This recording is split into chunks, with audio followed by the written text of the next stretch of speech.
सुप्रभात बच्चों। मैं आपकी हिंदी की अध्यापिका प्रियंका रावत। आज हम कक्षा 7 वसंत भाग 2 पाठ्य पुस्तक की दूसरे पाठ दादी माँ का अध्ययन करेंगे, जो कि शिव प्रसाद सिंह द्वारा लिखित है। बच्चों, पिछली वीडियो में हमने दादी माँ संस्मरण का द्वितीय भाग पढ़ा, जिसमें हमने देखा कि लेखक के बड़े भाई की शादी थी, तो उनकी दादी माँ बहुत खुश थी।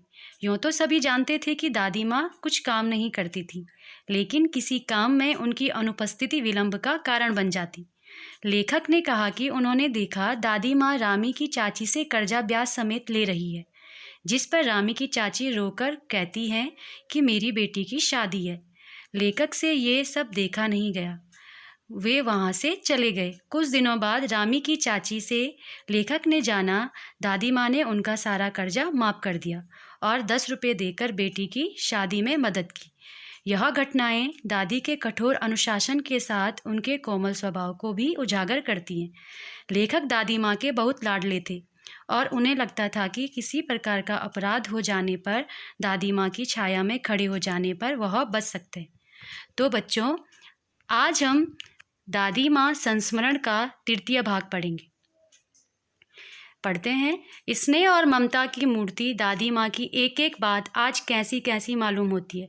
परिस्थितियों का वात्याचक्र जीवन को सूखे पत्ते सा कैसे नचाता है, इसे दादी माँ खूब जानती थी। दादा की मृत्यु के बाद से ही वे बहुत उदास रहती। संसार उन्हें धोखे की मिट्टी मालूम होता। दादा ने उन्हें स्वयं जो धोखा दिया, वे सदा उन्हें आगे भेजकर अपने पीछे जाने की झूठी बात कहा करते थे। दादा की मृत्यु के बाद कुकुरमुत्ते की तरह बढ़ने वाले, मुंह में राम बगल में छुरी वाले दोस्तों की शुभ चिंता ने स्थिति और भी डमाडोल कर दी। दादा के श्राद्ध में दादी माँ के मना करने पर भी पिताजी ने जो अतुल संपत्ति व्यय की, वह घर की तो थी नहीं। अर्थात लेखक कह रहे हैं कि जो परिस्थितियों का वात्याचक्र है, जो परिस्थितियाँ बदलती रहती हैं, वह कैसी हो जाती है। देखिए, जब दादाजी कहते थे दादी से कि उनकी मृत्यु पहले होगी और दादा की मृत्यु पहले हो जाती है, तो जब दादा की मृत्यु होती है तो दादाजी के श्राद्ध में लेखक के पिताजी सारा धन व्यय कर देते हैं। दादी माँ अक्सर उदास रहा करती। माघ के दिन थे, कड़ाके का जाड़ा पड़ रहा था। पछुआ का सन्नाटा और पाले की शीत हड्डियों में घुसी पड़ती। शाम को मैंने देखा दादी माँ गीली धोती पहने कोने वाले घर में एक संदूक पर दिया जलाए हाथ जोड़कर बैठी है। उनकी स्नेह कातर आँखों में मैंने आंसू कभी नहीं देखे थे। मैं बहुत देर तक मन मारे उनके पास बैठा रहा। उन्होंने आंखें खोली। दादी माँ, मैंने धीरे से कहा। अर्थात लेखक कह रहे हैं माघ का महीना सर्दियों का महीना था, कड़ाके की सर्दी पड़ी हुई थी। जो सर्दी की जो शीत जो ऋतु है, उस समय बहुत जाड़ा था। तो दादी माँ ने क्या किया था, दादी माँ नहा के आई थी और गीली धोती, उन्होंने जो उनकी धोती थी वो गीली हो रखी थी, और गीली धोती पहने हुए उन्होंने अपना संदूक, एक बक्से, उसके ऊपर बक्सा, संदूक का अर्थ है बक्सा, उसके ऊपर उन्होंने एक दिया जलाया हुआ था और अपनी आंखें बंद करके वहाँ पर बैठी हुई थी। मैंने उनसे कहा दादी माँ, तो दादी माँ ने अपनी आंखें धीरे से खोली। तो दादी माँ क्या कहती हैं लेखक से, देखिए, क्या है रे, तू यहाँ क्यों बैठा है? दादी माँ, एक बात पूछूं, बताओगी ना? मैंने उनकी स्नेहपूर्ण आँखों की ओर देखा। फिर लेखक दादी माँ से कहते हैं कि मैं आपसे कुछ पूछ सकता हूँ, आप मुझे उस प्रश्न का उत्तर बताओगी?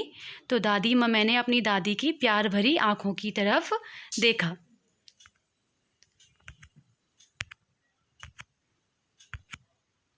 क्या है, पूछ, तुम रोती थी? दादी माँ मुस्कुराई। पागल, तूने अभी खाना भी नहीं खाया ना? चल चल, धोती तो बदल लो। दादी माँ, मैंने कहा। मैंने दादी माँ से, लेखक कह रहे, मैंने दादी माँ से कहा कि आप रो रही हो? तो दादी माँ थोड़ा सा हंसी और कहा कि नहीं, मैं नहीं रो रही हूँ। तो मैंने दादी माँ से कहा कि अपनी गीली धोती को बदल दो। तो दादी माँ क्या कहती है लेखक से, मुझे सर्दी गर्मी नहीं लगती बेटा। वे मुझे खींचती रसोई में ले गई। सुबह मैंने देखा चारपाई पर बैठे पिताजी और किशन भैया मन मारे कुछ सोच रहे हैं। दूसरा चारा ही क्या है, बाबू बोले, रुपया कोई देता नहीं, कितने के तो अभी पिछले भी बाकी हैं। वे रोने रोने से हो गए।